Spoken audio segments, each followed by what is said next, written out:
আজকে দুইজন এখনো রয়েছে এখানে উপদেষ্টায়, আপনি তাদেরকে দিয়ে দল করাচ্ছেন।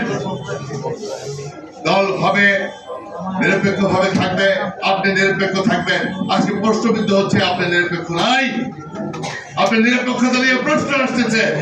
আমরা চাই তত্ত্বাবধায়ক নিরপেক্ষ সরকারের অধীনে নির্বাচন। আমরা নিরপেক্ষ সরকার হবে সেজন্য আন্দোলন করেছিলাম। আজকে কেন আপনি বিতর্কিত হচ্ছেন? আপনি এইভাবে নজর দেন, অ্যাডজাস্ট করেন, আপনি যাতে নিরপেক্ষ থাকেন, সম্মানিত থাকেন, সকলের কাছে বিশ্ববরেণ্য হিসাবে থাকেন। আমি আর বক্তব্য বাড়াবো না।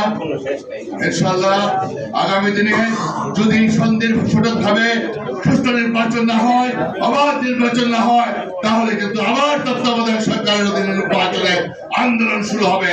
আমি আগাম প্রস্তাব দিয়ে যাচ্ছি।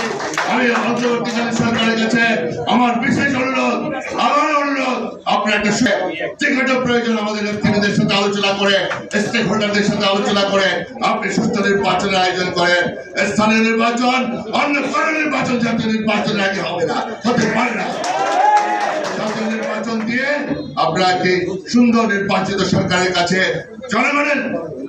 জনগণের ভোটে নির্বাচিত সরকারের কাছে ক্ষমতা হস্তান্তর করুন। এই আবেদন রেখে আপনাদের সালাম জানিয়ে আমি আমার বক্তব্য শেষ করছি। আল্লাহ হাফেজ। বাংলাদেশ জিন্দাবাদ।